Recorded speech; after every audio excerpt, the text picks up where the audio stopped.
Gəl uşaqlara məktəb ləvazimatları alaq. Hara gedirik? Sür deyəcəm.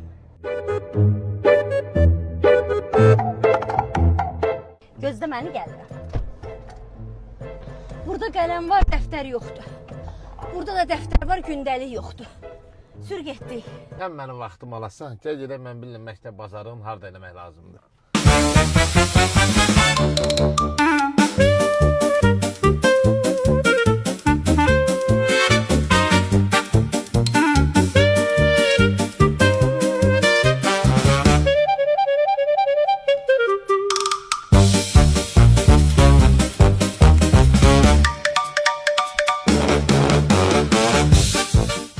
Əgər Offside klub üzvüsünüzsə, hər ay seçilmiş məhsullar sizin üçün endirimə düşür. Hər alış-verişdə kəşfiklər əldə edirsiniz və 20 manatdan yuxarı alış-veriş etdikdə şans darxı əldə etmiş olursunuz. Şans darxında isə hədiyyələr qazanmış olursunuz.